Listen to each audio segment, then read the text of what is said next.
Because of the many misconceptions about RBMK reactors, I'm starting a series of short videos on the RBMK family.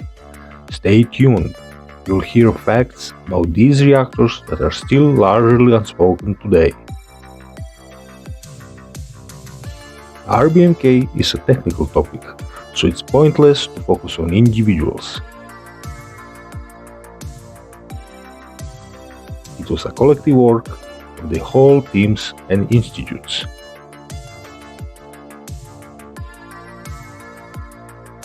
Still, two names stand out, Kurchatov and Dolezhal.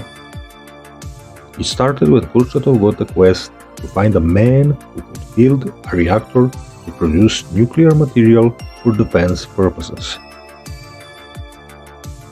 And he found Nikolai Antonovich Dolezhal, head of MASH, the Research Institute of Chemical Engineering.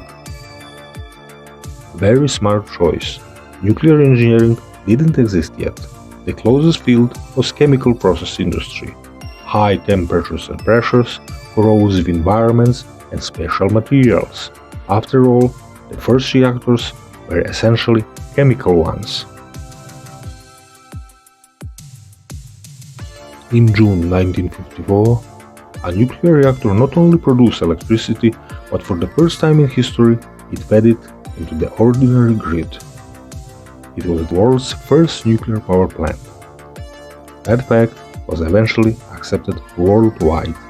It was an epical achievement for the Soviets, and of course, it also served their propaganda. As Lenin famously said, communism is Soviet power was the electrification of the whole country.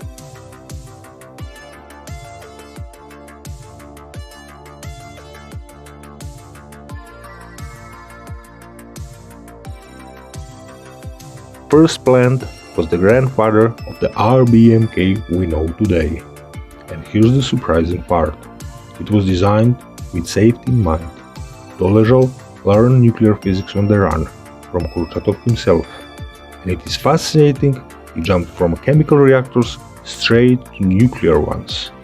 The first RBMK, the AM-1 reactor, was deliberately designed for safety. The technology was new, and bigger reactors were already planned in the 50s, so the requirements were high. It started very safe. It was a quasi-channel type PWR. It had two separate loops dividing the activated and potentially fission product contaminated water from the secondary clean loop. The steam generator kept the radioactive primary water away from the clean secondary circuit. It had known internals, like for example moisture separators. The pressurizer, another characteristic of PWR, was also present in the circuit. The primary loop was heavily guarded. Water never touched the fuel. It flowed inside stainless steel pipes, with cylindrical fuel elements outside of them. That prevented potential contamination with fission products. Materials were new and their resistance unknown, so why risk? All that required enriched fuel, a 5% uranium alloy.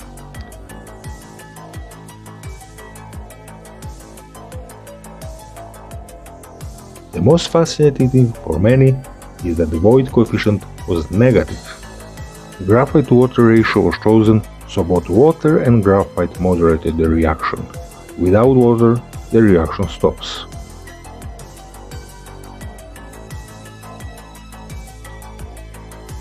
AM-1 was also a test bed for future larger RBMKs.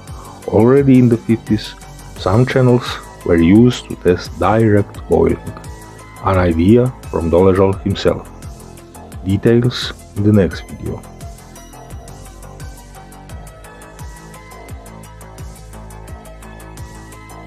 So AM-1 was a safe, unique reactor that could work as both PWR and BWR.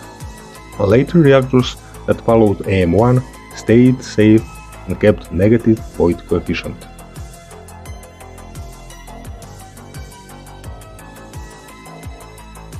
But that wasn't enough for the rising energy empire.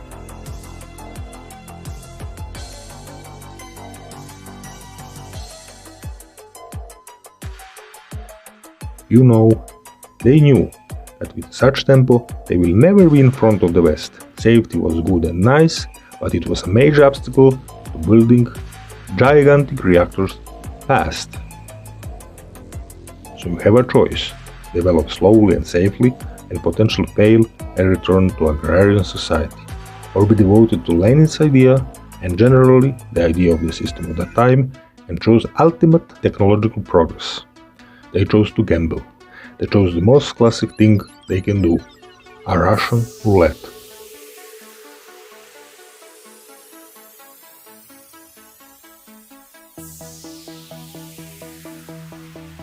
A nation whose scientists contributed to the laser and maser technology, a nation whose scientists both invented the tokamak and inertial confinement fusion, such a nation absolutely knew what it was doing.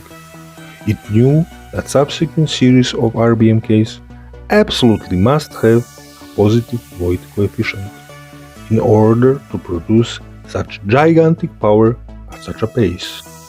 They chose to gamble, putting everything on the human factor instead of on safety. They believed that it is very low probability that trained personnel will mess a reactor so badly that it would cause an accident. Thanks to that decision, the RBMK became one of the first and the first series produced 1000 megawatt reactor in the world, and it was popping up like mushrooms. From a once agrarian society, thanks to a strong policy in the power sector, the Soviets were becoming true energy emperors.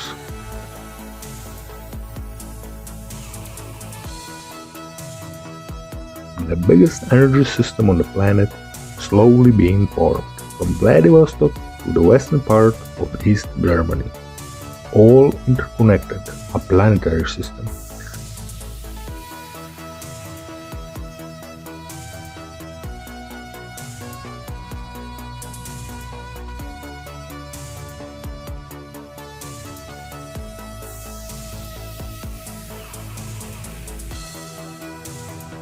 The majority of the large thermal plants had supercritical parameters. HVDC and ultra-high voltages were on their way.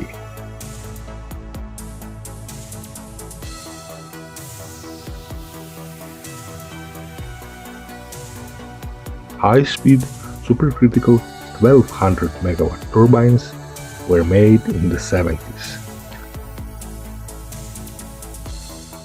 RBMKs helped keep the impetus.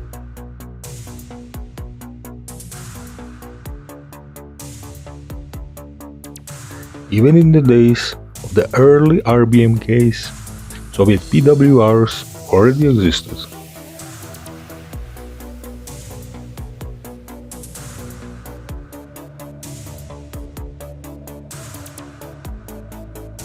But as time passed, 1000 megawatt PWRs are also started baking out like cakes.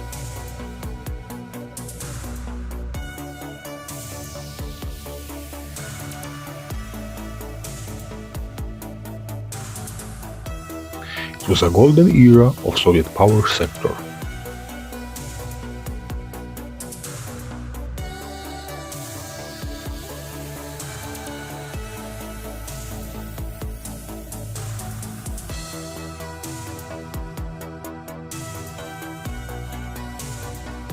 Shortly after RBMK 1000, a reactor 1.5 times stronger was born.